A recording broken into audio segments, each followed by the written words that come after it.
Hey, yo, it is 2 o'clock on a Thursday. You know what that means? It is time to step in between the lines with Gray. and AJ. So pull up a chair, kick it because you're kicking it, and it's going to be fun, right? We got a good show for you guys today. Is AJ Brown out of Philly after this year? He had a rough year. Yeah, he posted 1,000 yards, but it was a rough year for the offense and him. And he had a lot of, what's the word I'm looking for? He had a lot of confrontation with the coaches. Manny Pacquiao versus Mayweather 2. I can't believe they're actually going to have a second fight. One is 49, the other one's 47. I personally think it's a stupid fight, but we're going to dive into that later. Murakami has officially made his MLB debut, and after all the expectations coming into the league, he's not doing too bad. Granted, it is spring training, but what are his expectations going forward for the rest of the season after his spring training debut? And then who is the GOAT of WWE? A lot of these guys are retiring who debuted in the 2000s. Last one standing, I believe, is like Randy Orton. So, with that being said, our generation retiring, who is the GOAT of WWE? So, make sure you guys stay right here because we got a good show for you guys. We'll be right back after this break.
And we are back. You're listening to Between the Lines on Hawk Radio, the official radio station of Hillsborough College. So, how do you feel about AJ Brown possibly leaving the Philadelphia Eagles as a Philly fan? I just want to say, first of all, listeners, go Birds. AJ Brown, I think that he had a decent season. I don't think it was what lived up to expectations of what we thought he was going to be. I mean, he's a huge receiver. He can catch the ball, but that offense just didn't flow as well as I thought it would.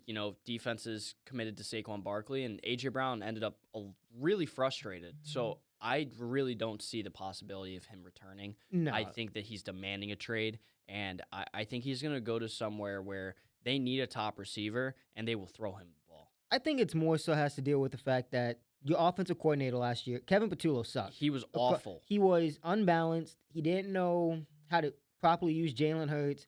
He didn't know how to properly spread the ball between Goddard, Smith, Brown, Barkley. And you even saw, because Barkley even took a step back too this Right. year.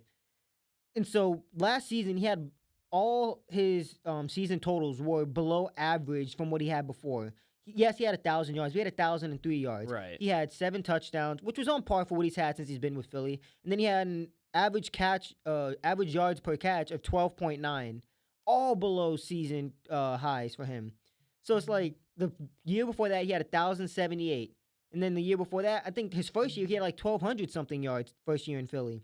So it seems every year he's gone down in Philly, but he's always been happy because they were winning. Right.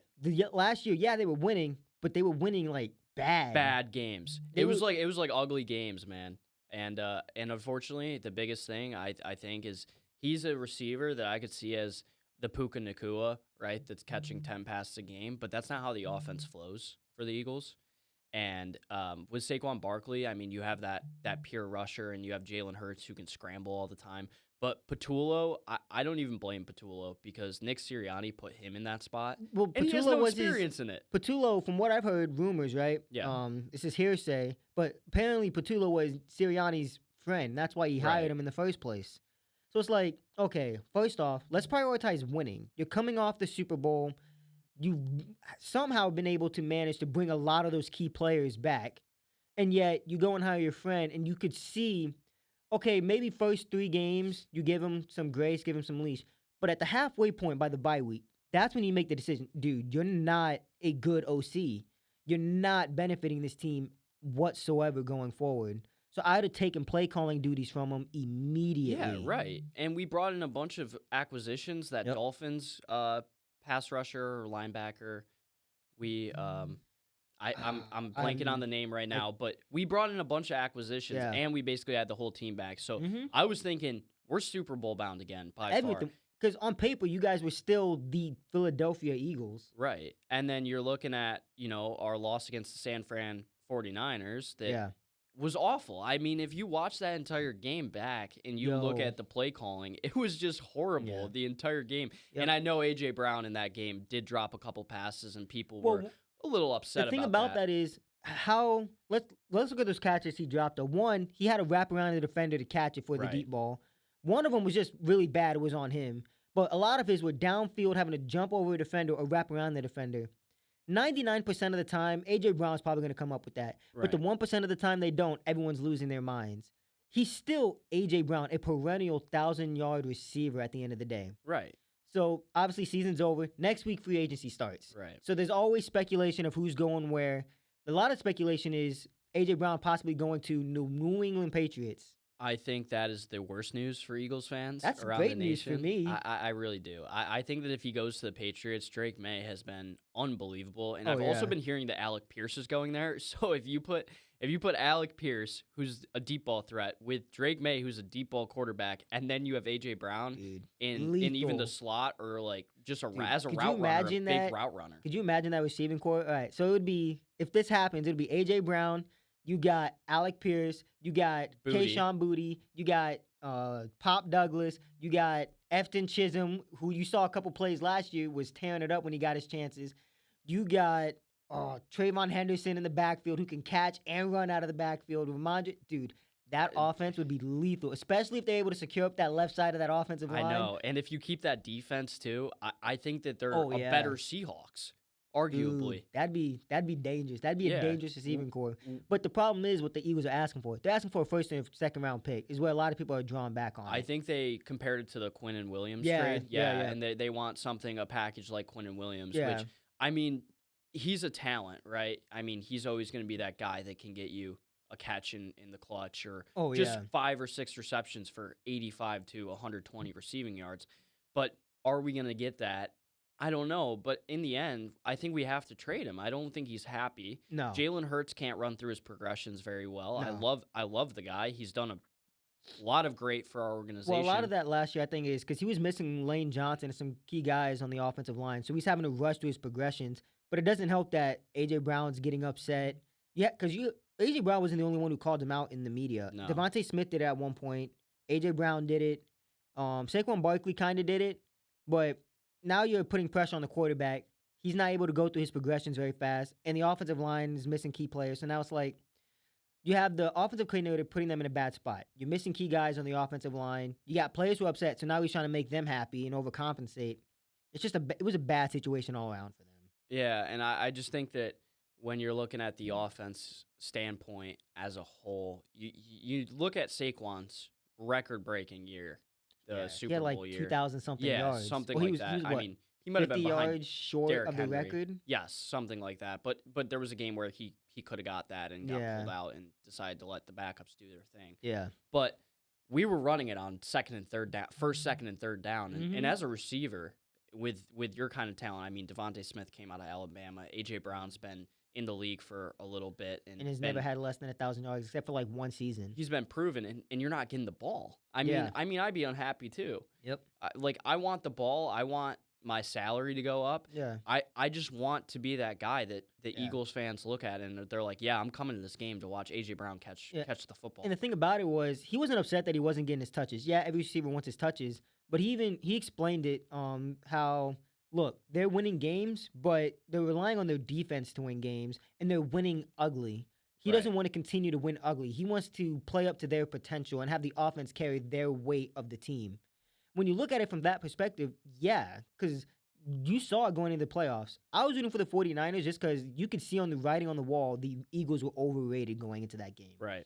They should not have been in the playoffs that year. And I mean, we had really good wins, right? We beat the Rams barely off that block field goal. Yeah, but what happened? A.J. Brown went off 100-something yards in the second half. That's what I'm talking about.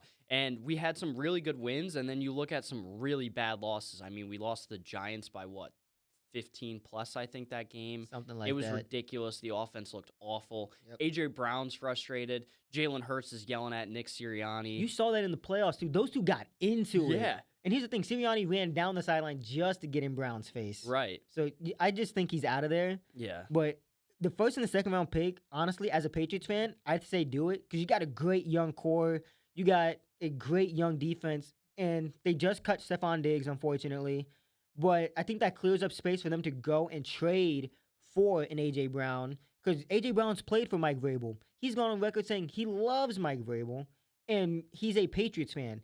He's got a Brady jersey, an Edelman jersey, a Gronk jersey. He's a Patriots fan. Right. I think the stars are lining up for him to come over to New England. Right. And you cut Stephon Diggs because of his out of the locker off the field room issues stuff. And A.J. now. Brown, the only thing really with him is obviously he has those mental health issues, which is horrible to hear about a player. But it's of not his affecting his caliber. on-the-field play, which is what it's not a locker room distraction, whereas I love Stephon Diggs. I love what he did for the team last year, but right now he's got some stuff off the field that he needs to go and handle and deal with. But that can be a locker room distraction at the end of the day. Right. Where A.J. Brown doesn't bring that except for his mental health issues, but that's not a locker room distraction. So I'm hoping and praying he comes to New England because that offensive receiving core would be lethal. I think that if that team is able to trade that first and second round pick, then I think he's there. I mean, I would. New England's got the 30th pick in the draft. Right. So yeah, it's not too much. I don't think they're really asking that much out of teams that really are competitors. I mean, if the Patriots get A.J. Brown and Alec Pierce, it is over for the league, I think. Yeah. I'm hoping A.J. Brown comes to New England. That'd be great for me. I'd throw a birthday party if that happens. But, man, we got more coming up after the break. Munetaka Murakami makes his official MLB debut. We're going to talk about that right after this break. So stay right here and let's kick it.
And we are back. Y'all listening to Between the Lines on Hawk Radio, the official radio station of Hillsborough College.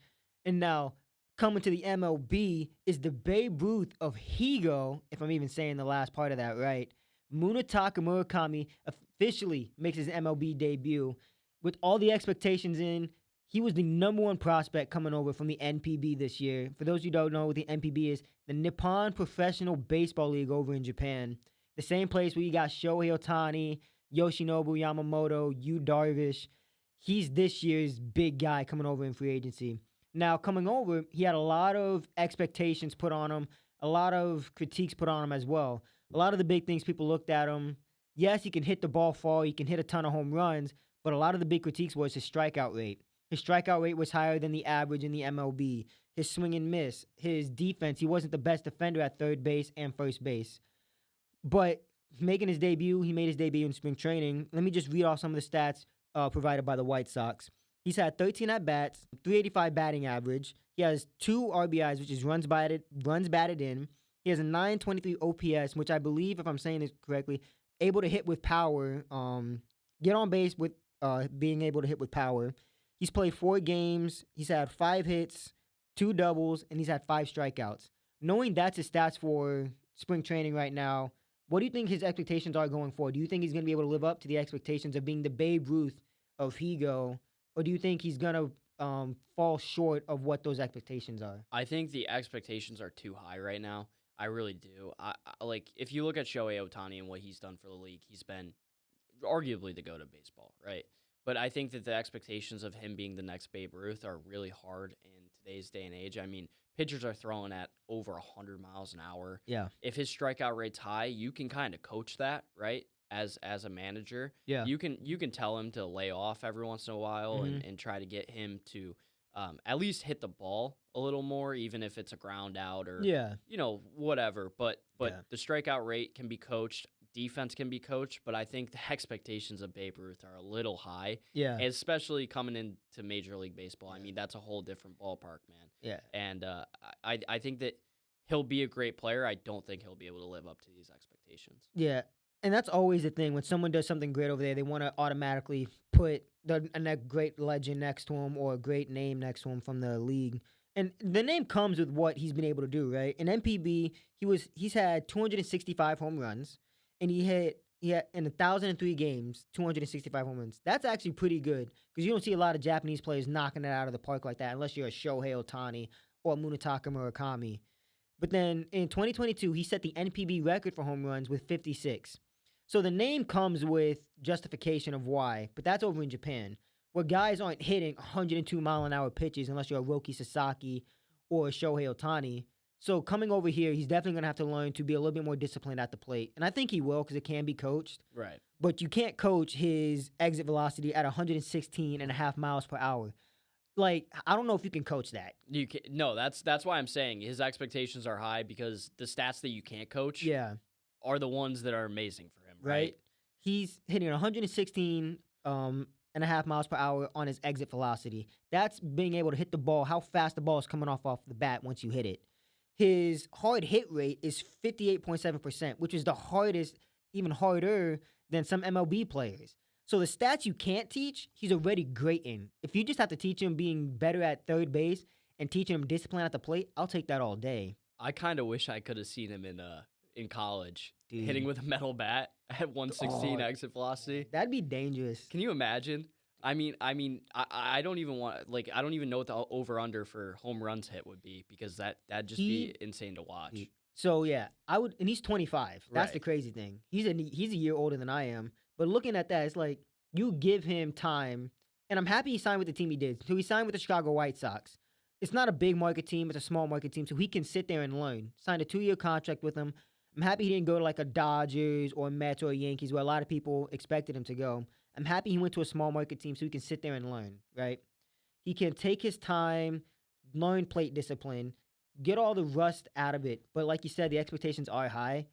Because even with Shohei Ohtani when he first came over, he needed that 2 years to adjust. Same thing with Yamamoto. His first year over, those first couple games, it was rough. People were counting him out. But look at him now. Everyone's calling him one of the best pitchers in baseball. Japanese players people want to put these expectations on him super fast. Right. These guys are coming over from a different country, who've never been here, or coming over and they're living on their own. And he's going to a team with no Japanese players. Yamamoto, Sasaki, even Shohei Ohtani, when they came over, they had people they could go to for advice. Right. Because Ohtani went to LA, you had Yu Darvish in LA. Right. You had Yamamoto and Sasaki come over to the Dodgers. Ohtani was already there. You have guys who are already there to help them integrate with the country, integrate with their teams. Murakami didn't have that. He's going to the Chicago White Sox. You got to give him time to develop and learn, if that makes any sense. Right. And the White Sox aren't a great team. You know, they've had really bad seasons the last couple of years.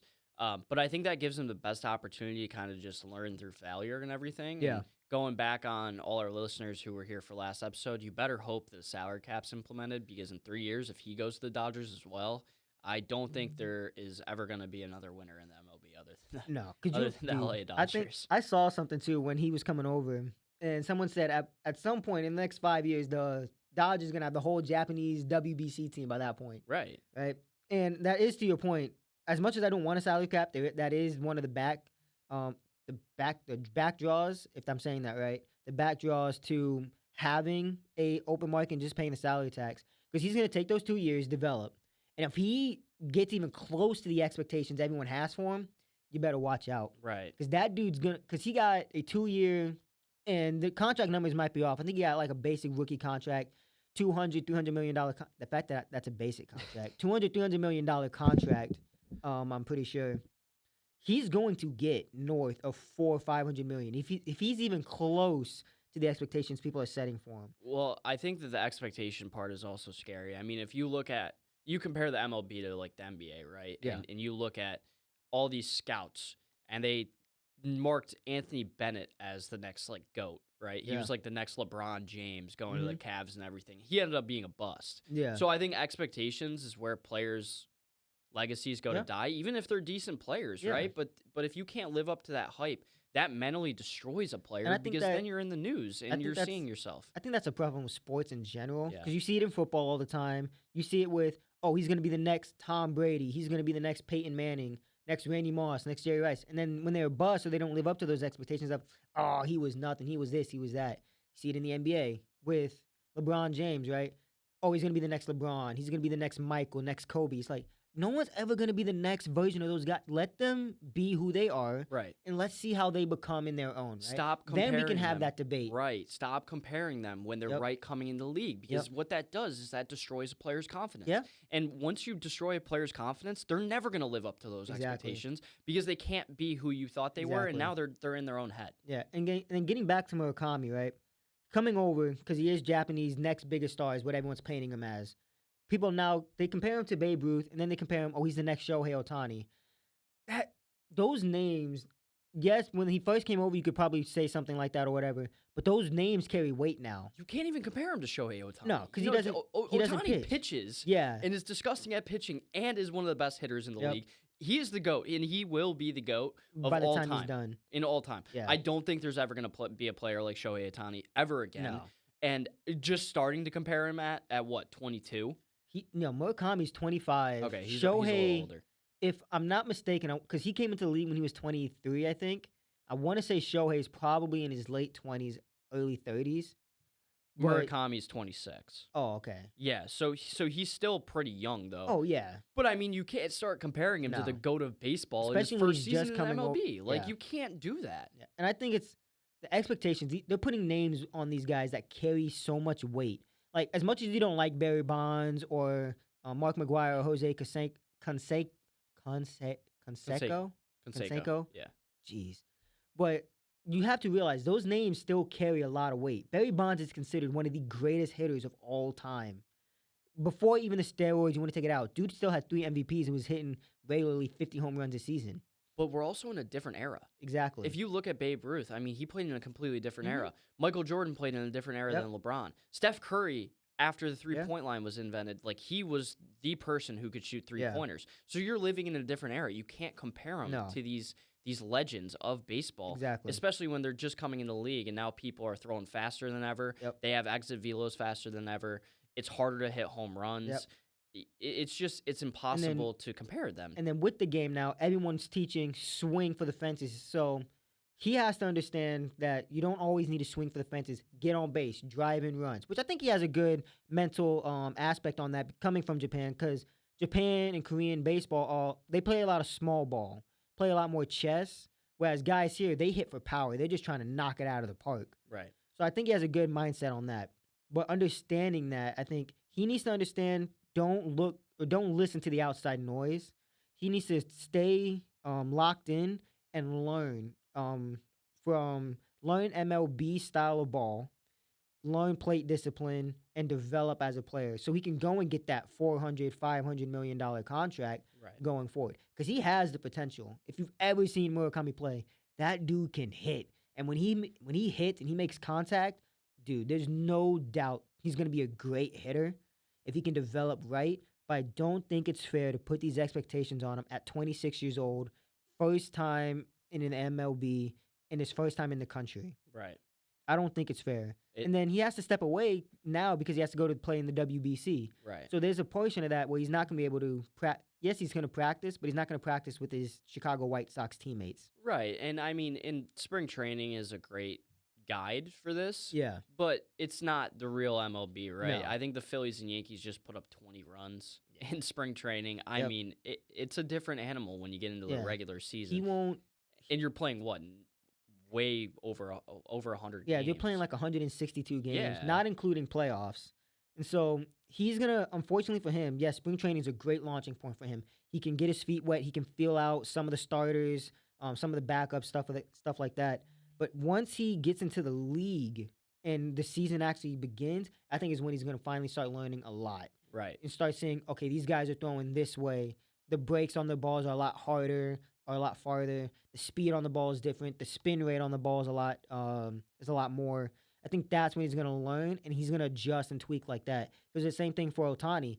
Spring training was good, but he didn't start to really tweak until the season started, and he had the crowds, and he got rid of his leg kick. Okay, let's get rid of this leg kick. He started to feel out with actual real pitchers on the mound in games. Right. I think for him, it's going to be the same situation. Once he starts to get the feel of how MLB pitchers pitch, then you're going to see what Munetaka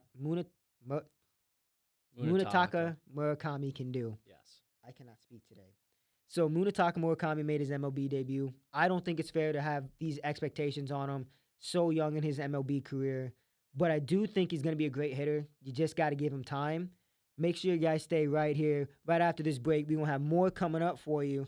We got the GOAT of WWE. A lot of these guys are retiring now from our generation. Your Randy Ortons, your Rey Mysterios. Who is the GOAT of WWE? Make sure you guys stay right here. We'll be right back after this break.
And we're back. You're listening to Between the Lines on Hawk Radio, the official radio station of Hillsborough College.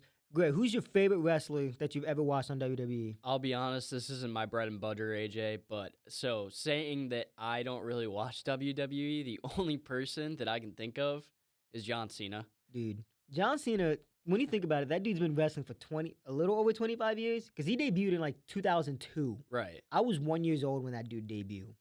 But I think it's fair enough to say he's probably the GOAT of WWE. He's been around for so long, not only what he's done for the company, but what he's done in the ring. He's a 17-time world champion. He's won the United States Championship. He's won tag team titles multiple times. He's competed at 15 WrestleManias. There's nothing in the business he hasn't done. Right. And then the spotlight he's brought onto the product itself outside. Endorsements and everything, yeah. Oh, yeah. Make-A-Wish. He's done so much that when you think WWE, you think of John Cena, right? And there are a couple other names people can throw out there, right? Stone Cold Steve Austin is another guy. I have heard of him. Right? Oh, thankfully. I have heard of him. Like Austin 316. But he's another guy you can talk about who was a mainstream attraction. But when you compare the attraction they both have, and this could be a generational thing, obviously. My generation, it was Cena, so I got to see a lot more of what he was able to do for the company. What he's done for the company, bring the spotlight, bring fans in. He's got memes. He's got the "you can't see me" joke where he's invisible. He's made connections across almost every platform with the movies he's in now. He's hosted the Today Show a couple times. So when you think of wrestling, I don't think anymore people are thinking yes, they think Stone Cold, but not in the aspect of they think of John Cena as the face of the company for so long. Well, yeah, and if you think about it, like when you shoot a, piece of paper, crumpled up paper into the trash, you say Kobe, right? Yep. I feel like that's John Cena for the WWE.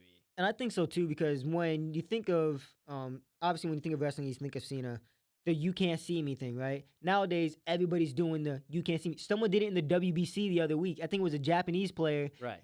He hit a home run or he hit something. He's doing the "you can't see me" on the way home. You got whenever he goes somewhere, people are pretending he's invisible. His reach is, I don't think you can talk about anybody else's reach from a pure WWE superstar standpoint, where he was in the business for so long, to then be able to transition to being an actor, being a personality as your person. Only comparable person is The Rock, but The Rock wasn't in the business for that long. He was in his prime was so short for The Rock, but The Rock's reach is just as far as John Cena. But when people think of The Rock, especially our generation, I think of actor. Right? You think the actor. You think of the personality. Yeah. I didn't know The Rock was a wrestler until probably 2008, 2009 when my dad brought him up because he said something like, I think he said he was going to give me a rock bottom or something. And I'm like, he goes, The Rock, Dwayne Johnson. I knew him first as the Tooth Fairy. Yeah, right, from that movie. Dude, like, that's when I first knew him. I'll be honest, I'm just hearing that he's a wrestler. I didn't even know. Yeah. I'll be honest. So I just know him for his acting. So, yeah. When I first knew The Rock, I knew him as the actor. I didn't know he was a wrestler. I didn't even know Stone Cold Steve Austin. And I think it's the opposite for John Cena because he's also acted. Yeah, he's an actor but now. I noticed him from WWE, not from acting. And I think that has contributes to a lot of the fact that he was there for so long. He didn't leave. He didn't do anything else. His main focus was wrestling. And then when wrestling had their biggest down, when they were down, when The Rock left, when Stone Cold left, no one picked Cena to take up the mantle and carry the company for as long as he did through the PG era, through the PG-13 era. So when you think about the GOAT and you think about that conversation, you have to think Cena. He helped mentor so many superstars like a Miz, a Becky Lynch, like a Seth Rollins, Roman Reigns. He was always the mentor for those guys. Right. And you could see even all the guys he's ever faced. He's faced Shawn Michaels, Triple H. He's faced Roman Reigns, AJ Styles, even Dominic Mysterio, Logan Paul. He's fought so many guys from so many different generations. He's fought guys from the Attitude Era. He's fought guys from the current generation, who I think people are calling the Renaissance era. Right. They're fighting guys from our era, the Ruthless Aggression, PG-13, PG era. He's even teamed with guys like Hulk Hogan. You can't say GOAT. You can't say WWE without him. Right. Right? Now, there are going to be people who... Now, that's from an objective point of view. Right. For me, my GOAT is always going to be Shawn Michaels. I think, to me, because he's who I fell in love with once I really got into wrestling and really started watching.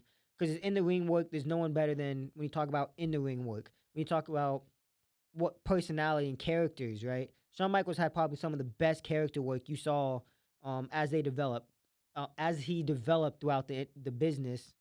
Same thing with people are gonna say Undertaker because he was able to keep longevity for so long, going from the Dead Man to the Ministry of Darkness to the I can't even say it, but Feels like a Harry Potter reference right there.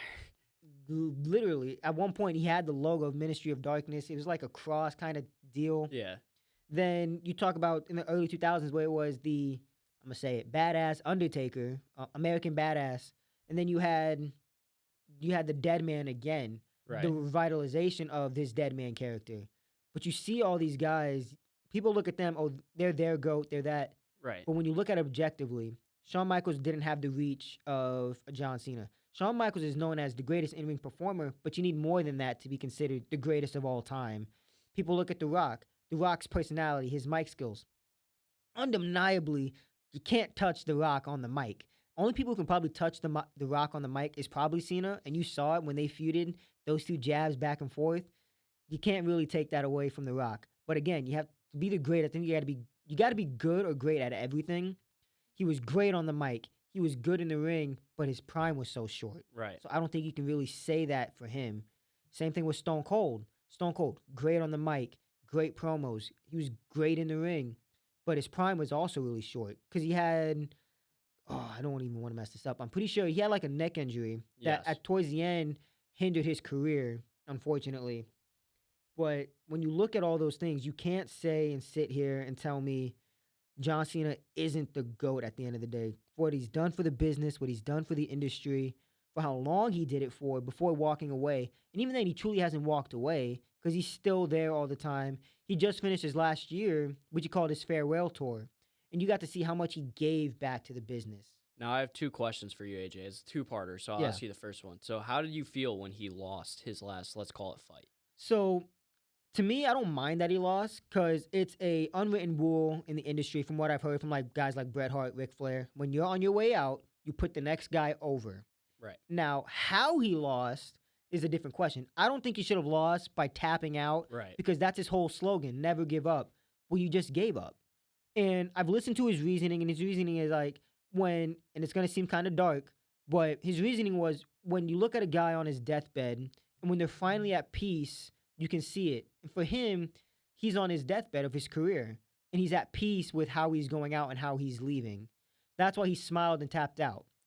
Again, from his perspective, from him, I can see it. But as a fan who's grown up with him, who's watched him, and his thing's always been never give up and never throwing in the towel when you have more to give, I felt it shouldn't have ended on that. If he had lost via a pinfall or anything like that, okay.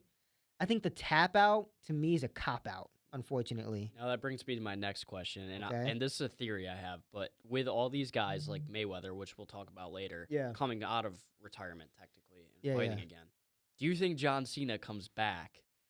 I don't think John Wilkes, he respects the business too much. Okay. He's even said it too. Look, if I come back, that robs the fans of what what he did over the last year. That's fair. He gave them a version of a heel he's never gotten to play. He gave them a 17th world champion. He gave them a first time Intercontinental champion. He got to wrestle Logan Paul, AJ Styles for the last time. He doesn't want to cheapen that, and he's publicly said it too, in interviews, in quotes, and while leaving the business. He doesn't want to cheapen what he did his last year in the company. Right. Unlike guys who, unfortunately, Hulk Hogan, Shawn Michaels did it. Stone Cold, The Rock, who said they were going to retire and then walk away, but end up coming back for one more. It cheapens what the last thing you did. Unfortunately, that's what they did, in my opinion. Seeing Stone Cold come back, I thought cheapened what he did previously. The Rock, when he came back, I think he should have retired after his last match with Cena at WrestleMania. But he's publicly said he would not want to cheapen what he's done for the fans in his last year. So I don't foresee him coming back in a active performer kind of way. I can see him coming back, maybe hosting, doing a little thing here and there, but not wrestling, if that makes any sense. Right. So No, I get that. yeah. Yeah. So John Cena, undeniably the GOAT when you look at it from an unbiased perspective. Hey, if you got a problem with that, you can take it up with everything he's done for the company, everything he's done for the industry. That's my point of view on it. Now, next, we got Mayweather versus Pacquiao 2. Again, I think it's a dumb fight. You brought it up here. These old guys keep coming back for one more last hurrah. So stay right here. We got that coming up. We'll be right back after this break.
We are back. You're listening to Between the Lines on Hawk Radio, the official radio station of Hillsborough College. Mayweather versus Pacquiao 2. What do you think? 2 words: money grab. It is a money grab at the end of the day. Let's not BS around it. Let's not skirt around it. It is a money grab through and through. Mayweather is 49 years old. Pacquiao's 47. The first time they fought, it was the hype around it was big. You knew the fight was going to be great. The fight was great. It drew millions. Like the viewership numbers broke records. But now it's been 10 years. They're not in their primes. The last time Mayweather had a professional fight, it was Pacquiao. I'm pretty sure was his last professional 2015. fight. 2015. Pacquiao, he fights a little bit more sporadically now. I think his last fight was last July. He fights every now and again. I think he's had like 3 fights since Something then. like that, yeah. But what is the point of coming back and fighting at 47, 49? We've seen the fight already. What's going to be different this time versus last time? The thing that's going to be different is you're aging. I mean, not to say like old age is detrimental or anything, but your body starts to tire out. You get weaker, you get slower. Yeah. That's just how life goes on, and that's Yeah. how the world works. You get slower. You're not as quick on your feet. Your reaction time's slower. I'm sure there's a million studies that we could pull from looking at that. So I really just think this is just for money. Yeah. And I don't think there's anything else to be said about it. I think it's definitely a money grab. One, and here's why. Mayweather a couple weeks ago just sued Showtime for the money he says they withheld from him from his boxing contract he had not too long ago with them. So you're suing Showtime. Now you're coming back for this. Do you need money, man? Is that what it is? You're hurting for money? The fight itself just to me doesn't make sense. I can understand Carano versus Rousey, that the fight we talked about a couple weeks ago. I can understand that, right? You've never seen them fight. It's Jake Paul Netflix first MMA fight they're hosting. Go big, right? I can understand that. And they're both relatively, I don't want to say young, but they're relatively young enough to, I guess, take the abuse on their bodies. Right. You got one person who's going to be 50, and the other one who's going to be 40, who is 47, going to be 48. And so, in leading up to this fight, Mayweather has 3 fights lined up. He's going to fight Tyson at 50. That's another dumb fight. He's going to fight a kickboxer, I'm pretty sure. And then he's got Pacquiao. Didn't Tyson just lose to Jake Paul? In a decision, Was it Logan Paul? It was Jake Paul. I can't even get It was Jake Paul by them, decision. Because those two are ruining the sport in a way. I hate because, influencer boxing. It's ridiculous. But all they do is talk on social media and get people provoked. Like what? Logan Paul just called out Myles Garrett. Myles Garrett would rip that boy in half. Like, get out of here, dude. You see him stand next to football players and he dwarfs them. And so influencer boxing, totally different thing, but I do think it is ruining boxing in my opinion. And I think this is where these fights are coming from. I Oh think no, Mayweather they most definitely are because he's offering money that you can't turn down. Right. They're offering millions upon billions of dollars for one fight. So they're going getting all these old, I don't want to say old guys because it sounds disrespectful.